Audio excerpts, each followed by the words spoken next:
Dilanjutkan Pak Abdul Hoir, kami ingin tahu Pak, jerat pasal yang mana? Tadi saya menyimak, ada statement ini sebagai pintu masuk terhadap kejahatan yang lebih besar. Saya setuju itu. Kenapa? Kejahatan itu bukan hanya manusia, tapi korporasi, perusahaan, badan hukum, yayasan itu juga dianggap sebagai subjek tindak pidana. Itu dikenal dengan corporate crime. Nah, kalau penelusuran terhadap aliran keuangan yang mencurigakan, terkait dengan ada indikasi membangun struktur pemerintahan negara dalam negara, ini menjadi suatu delik khusus anselah makar sebagaimana dimasukkan dalam pasal 104 KUHP. Anselah itu serangan ini kepada negara, bukan serangan fisik, tetapi perbuatan permulaan pelaksanaan dengan niat untuk mendirikan negara dalam negara. Permulaan saja pasal 53 Pogging KUHP itu dia kena. Nah, terkait dengan ini siapa yang menjadi delik? Ya kalau dalam kondisi keterangan-keterangan yang kita terima ini terkait dengan badan hukum yayasan itu sendiri. Jadi yayasan itu sebagai pelaku tindak pidana. Jadi yayasan itu harus bertanggung jawab karena dia sebagai corporate crime. Tentu organ-organnya juga harus dimintakan pertanggungjawaban. Sepanjang itu dapat dibuktikan adanya anslah, adanya makar, adanya TPPU. Jadi semua tindak pidana yang terkait ini harus disistemasikan, diinvestigasi lebih lanjut. Apalagi TPPU.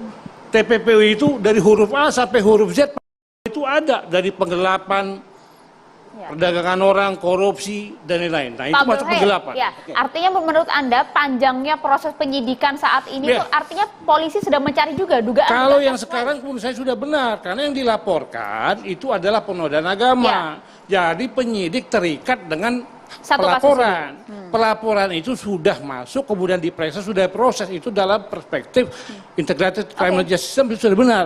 Tetapi ada masalah yang lebih besar. Ini adalah makar, anslah, terkait dengan badan hukum Zaitun, yayasan belum sampai ke sana Pak, karena ini Islam. masih individu yang diperiksa. Ya kalau terkait dengan adanya bukti yang mencurigakan dan itu menjadi satu dalil pembunuhan unsur, kemudian hari ditemukan dua alat bukti terkait dengan ada tindak pidana makar, pencucian uang, itu menjadi kumulasi beberapa tindak pidana. Jika ada bukti pasti polisi akan mencium hal itu. Saya ingin minta respon dulu Pak Ilham, silakan. Ya, terima kasih sebelumnya. Ya ini ceritanya tiba-tiba jadi dahsyat gitu loh. Makar, kemudian NII dan sebagainya. Saya hanya ingin cerita sedikit apa yang saya lihat. Ya, apa yang saya lihat, saya rasakan, saya hadir dengar. juga ke Manit 1 Muharram ya? Saya hadir bersama Ibu Monique Rakers ya. Dan saya pikir kita pasti sepakat apa yang kita lihat di sana. Dan saya nggak percaya bahwa apa yang kami lihat itu sebuah rekayasa. Hari ini kita pura-pura sok Pancasilais ya. Hari ini kita para santri berbaju merah putih dan menyanyikan Indonesia. Saya nggak percaya ada rekayasa seperti itu. Dan saya nggak percaya bahwa puluhan tahun Panji Gumilang itu melakukan rekayasa seolah-olah Pancasilais, cinta tanah air, senang doyan toleransi. Saya nggak percaya itu. Hari itu yang saya lihat adalah ketulusan mereka menyanyikan Indonesia Raya dengan 3 stanza. Lalu orang bilang ya itu pura-pura aja. Sebetulnya mereka bermuka dua. Saya nggak percaya ada 8.000 santri yang diajari untuk bermuka dua. Saya nggak percaya. Baru sekali datang atau sudah kenal lama? Bukan, saya baru sekali datang. Betul juga. Sepanjang saya datang itu, saya selalu menimbang-nimbang ini benar apa enggak. Nah, yang juga menarik begini. Ini mungkin kita berbeda pendapatnya. Makan malam sebelum acara besoknya 1 Muharram, ada dua ruang makan besar yang kira-kira satu ruang makan itu menampung 150 orang, luar biasa besar. Satu meja bisa menampung 14 orang, saya hitung 14 orang. Kebetulan saya saat itu campur baur betul antara pengusaha, undangan, orang penting, wali santri ada di situ, pokoknya segala macam orang berbaur. Dan tidak ada pembatasan dan orang diatur supaya orang tidak berkomunikasi. Nggak ada rekayasa itu. Semua spontan Ibu ya. Ibu Monique saya pikir juga mengikuti itu semua. Nah kebetulan saya berada di satu meja dengan 3 keluarga wali santri. Saya ini kan orang yang kepoan juga sebetulnya. Ini disebutin ini radikal segala macam. Katanya santrinya itu bisa menjual diri untuk demi mencari uang, demi Al Zaitun. Sempat menanyakan langsung nggak Pak Ilham? Betul sekali. Sepanjang 2 jam, apa yang saya lakukan adalah bertanya dengan mereka. Dengan cara saya ya, dengan cara sedikit guyon. Mereka itu berasal dari Wonogiri, Kediri, dan Bekasi. Tahu dari mana, bahkan maaf ya, sampai dengan berapa biaya masuknya, per bulan berapa. Saya melakukan wawancara itu betul-betul karena saya juga seperti Habib Kribo, orang yang bercenderung dengan radikalisme. Sebagainya. Kemudian saya waktu saya diundang, sebetulnya saya juga aneh kok saya diundang. Tetapi keinginan tahun saya bahwa markas radikalisme dan sesat itu saya juga pengen tahu. Dan ternyata jam demi jam yang saya lalui, saya 24 jam ada di sana. Jam demi jam, semakin saya yakin bahwa semua itu berbeda dengan kondisi yang Pak Ilham, biasanya kan kalau ponpes ya Pak ya, ya. sangat akrab dengan yang namanya religius, kegiatan keagamaan sepanjang hari. Betul. Kalau Bapak melihat ada pembedanya, karena yang kami lihat di video YouTube, tokoh lintas agama, bahkan Mbak Monik dengan terang-terangan mengenakan kaos bintang Daud ya, Mbak Monik tidak ada penolakan sama sekali di internal ponpes. Iya, itu juga sesuatu yang saya pengen tekankan. Jadi dengan Wali Santri saya selesaikan dulu sedikit ya. Saya melakukan semacam obrolan sekitar 2 jam, itu cukup panjang. Saya makan jam 7 malam sampai jam 9, jam 10, jam 11 saya ngobrol dengan Wali Santri. Sengaja saya lakukan itu hanya untuk tahu ada nggak sih kecemasan mereka menitipkan anaknya menyantri di situ. Sama sekali nggak ada ekspresi, nggak ada gestur, nggak ada raut wajah yang cemas. Semua bercerita dengan senang hati, dengan percaya betul mereka menitipkan. Itu satu hal, artinya saya dengar dari Wali Santri itu sendiri. Kemudian suasana ketika hari 1 Muharram itu suasana yang lepas, tidak. Saya lebih percaya bahwa yang hadir itu orang-orang yang punya jiwa yang bebas dan modern, dan sangat terkesan buat saya dari sekian pembicara yang ada di situ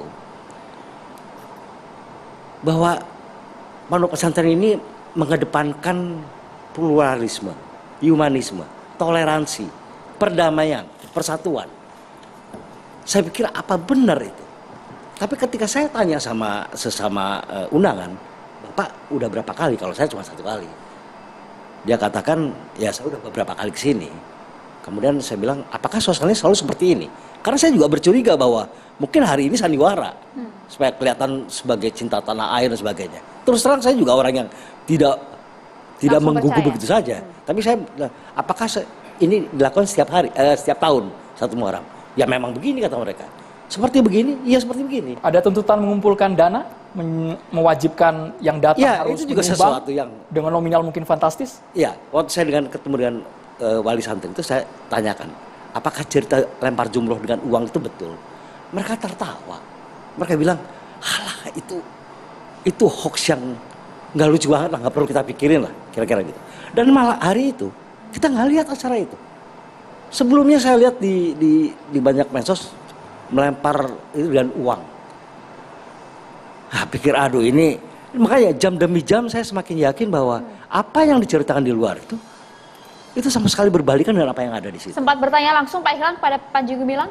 Saya ngobrol banyak kali dengan Pak Panji Gumilang. Apa yang didapat Pak Ilham? Begini ya, sepanjang saya di sana itu, saya lihat bahwa orang ini sering sekali bicara persatuan. Saya nggak tahu apakah itu benar apakah, tapi saya lihat itu tulus persatuan, toleransi, kemudian pluralis. Saya pikir dia mengundang begitu banyak kalangan ya, dari berbagai banyak kalangan. Menurut saya juga aneh juga ini tiba-tiba orang yang senang sekali bergaul dengan banyak orang boleh bercuriga apa saja ya, tapi pada dasarnya jiwanya adalah pluralis. Itu Gus Dur banget menurut saya. Gus Dur banget orang pluralis, humanis seperti itu. Kemudian orang sih bicara soal persatuan, kecintaan terhadap tanah air. Ini saya tuh nggak ada kepentingan yang sama Panji Gumilang atau Al Zaitun, dan saya tidak mendapatkan apa-apa dari mereka.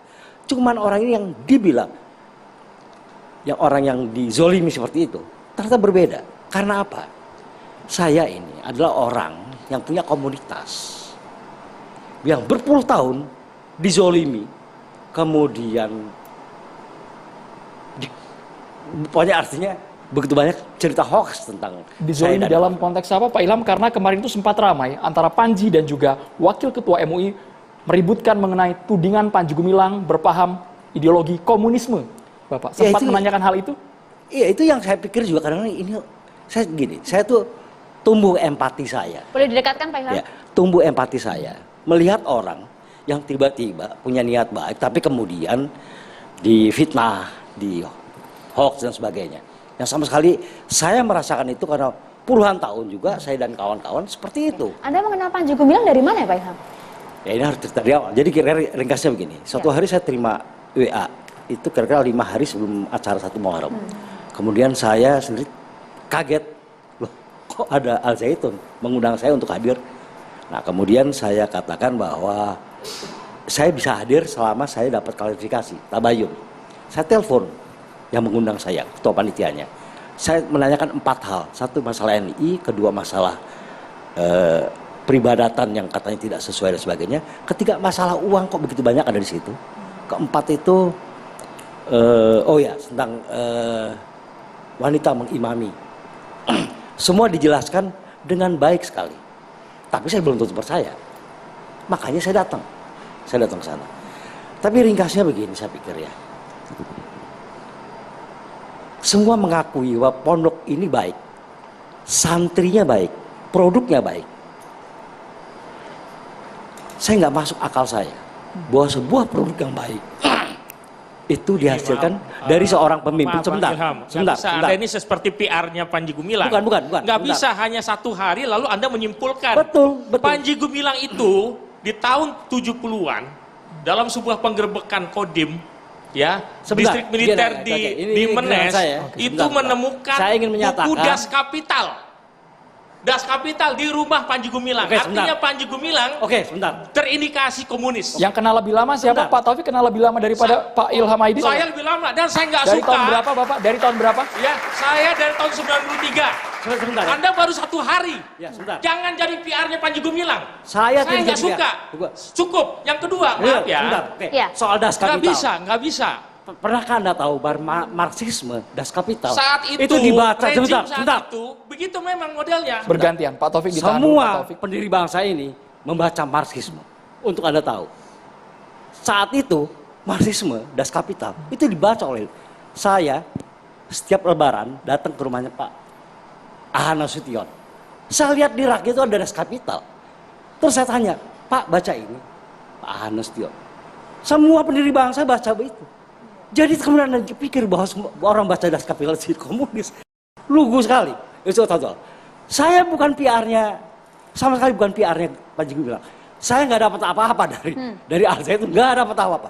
Saya cuma cerita apa yang saya lihat. 1 hari, maaf ya Bang Ilham. Anda juga harus kritis. Anda tahu nggak peringatan-peringatan tahun-tahun sebelumnya seperti apa? Nanti dia cerita ini. Tahun 2000 seperti apa? 2001 seperti apa? Peringatan. Nggak bisa. Ya, nggak apa-apa. Itu hanya menilai sesuatu Itu sebabnya dari kan 1 saya tanya. hari. Saya Bahaya tanya orang kayak Anda undangan ini. yang lain. Saya tanya Anda undangan jangan yang lain. memecah belah umat. Saya mau Nggak memecah belah umat. bisa. 1 Anda hari. jangan menuduh saya memecah belah umat. Saya peneliti. Oke, Anda sampai jangan di pernah sana. menuduh Tidak. saya. Ya, Pak sampai di Ilham, sana. Pak Abdul Wahid tidak usah Nggak menggebrak bisa. meja Anda Bapak. suka. Tenang Anda saja. jangan jadi Baik. komunis, macam Pak belah. Taufik, Kita hentikan selesai. sampai di Pak sini. Ilham, Pak kita Ilham, dengarkan terima ke Pak kasih. Heru. Pak Heru karena setiap tahun dia datang ke sana, dia tahu persis Pak Heru sebagai mantan pengawal dari Panji Gumilang. Bisa Oke, kita diceritakan tahan dulu, Pak aktivitasnya Taufik. seperti apa? Tapi menurut Pak saya Heru, itu Pak Ilham sudah cukup, cukup. Pak Taufik cukup. Kita tidak menyerang Kita beralih ke personal di narasumber sini. lainnya. Kita ke Pak Heru terlebih dahulu. Pak Heru silakan. Hari ini Panji Gumilang telah diperiksa oleh Kabar Boleh lebih Eskrim. dekat lagi Pak Heru, mohon maaf. Dan apabila saat ini Panji Gumilang itu telah ditetapkan sebagai tersangka, itu adalah merupakan suatu kebahagiaan yaitu bagi korban-korbannya. Karena korban-korban Panji Gumilang itu bukan hanya 1.000 atau 2.000 orang, ratusan ribu orang yang terkapar di mana-mana di seluruh Indonesia. Korban ini maksudnya apa Pak Heru? Korban-korban dari NIKP 9 ini semuanya telah dikorbankan oleh Panji Gumilang untuk memperkaya dirinya sekarang. 15 triliun yang telah diberitakan itu uang siapa itu? Apakah Panji Gumilang mempunyai perusahaan pribadi? Kemudian Panji Gumilang mempunyai penghasilan yang menghasilkan 15 triliun selama beberapa tahun ini. Pak Heru bisa dijelaskan seberapa kenal Bapak Heru dengan Panji Gumilang Saya sampai Bapak tahun- tahu seluruh kegiatan Panji Gumilang di internal Ponpes? Saya tahun 93 mengenal ataupun saya dikenalkan dengan NII. Saya direkrut oleh NII KW 9 ini tahun 93. Kemudian seiring dengan berjalannya waktu, saya telah ditartib, atau kalau bahasa di Indonesia di RI-nya itu tartib itu adalah pelantikan. Saya dilantik sebagai lurah Koja Selatan pada waktu itu. Kemudian hanya beberapa bulan saya ditunjuk, dipilih untuk dikirim ke Al Zaitun. Akan tetapi sebelum ke Al Zaitun itu terlebih dulu kita diadakan pemeluncuran dulu di Subang, di pabrik beras. Yang di situ ada sebuah pabrik besar, pabrik beras yang untuk memenuhi kebutuhan semua aparat-aparat NII KW 9 yang ada di Jakarta dan Bandung serta Jawa Timur pada saat itu. Selanjutnya program untuk pembuatan pondok pesantren Al Zaitun itu mulai berjalan. Sayalah pertama kali yang dikirim ke Al Zaitun itu, yang menginjakkan rumput di sana itu saya. Sebagai apa Anda di sana? Saya sebagai pekerja, karyawan Al Zaitun. Tahun 94 waktu itu. Kemudian bagaimana sepak terjang Panji Gumilang selama itu, ya apa yang telah diberitakan oleh kawan-kawan kita semuanya memang benar. Kalau yang Anda rasakan, yang Anda terima apa? Yang saya terima yang jelas itu, selain dari pengorbanan dari harta saya sendiri, tenaga saya dan pikiran saya dipekerjakan di sana mulai dari jam 6 pagi sampai dengan jam 12 malam. Itu berjalan sampai dengan 4 tahun. Kemudian ada pelonggaran sedikit, dirubah dari jam 12 malam diturunkan menjadi jam 11. Dari jam 6 pagi sampai jam 11 malam. Pak Heru, tapi kan itu dilakukan dengan penuh kesadaran. Tidak ada penolakan, Bapak juga tidak melawan di kala itu? Oh Anda tidak, menerima? karena kita sudah didoktrin lebih dulu. Kita mempunyai suatu janji yang khusus untuk menjadi anggota NII itu. Poin ketiga itu adalah saya sanggup berkorban dengan jiwa, raga, bahkan apa yang ada di diri saya itu artinya sudah kita korbankan. Itu seperti itu. Jadi masing-masing semua anggota NII KW 9 itu semua mempunyai janji seperti itu. Makanya semua karyawan yang ada di Al Zaitun, ya bukan cuma yang ada di Al Zaitun, semua jamaah NII itu mempunyai kredibilitas seperti itu. Waktu itu bawa uangnya gimana waktu itu ke Al Zaitun itu? Kalau masalah untuk membawa uang itu kan itu suatu, ya itu proses pembayaran, ya pembayaran tanah pada awal. Untuk pembayaran tanah di Al Zaitun pertama kali itu kan, kalau pada waktu itu kan masih belum ada rekening. Kalau orang-orang kampung itu masih belum ada yang punya rekening. Jadi kalau membayar tanah itu kan pakai uang cash. Jadi uang itu dikumpulkan dari jamaah di seluruh Jakarta, santero dari Surabaya sampai dengan Bandung, itu semuanya kan menggunakan uang cash waktu Nominalnya itu. tidak sedikit itu kan Pak? Karungan. Pak Heru. Untuk pembayar pembelian tanah, yaitu memang itu metode zaman dulu memang seperti itu. Pak Heru, Pak Heru. kalau pemirsa mendengar sekilas apa yang Bapak ucapkan, semuanya masih kategori wajar. Maksud kami, apakah ada tindakan kriminal atas perintah Panji Gumilang yang Bapak maksud? Jangan sampai ini jadi tudingan sepihak tanpa bukti. Pak Heru, ditanggapi sesaat lagi. Kita harus jeda hanya di Catatan Demokrasi pemirsa.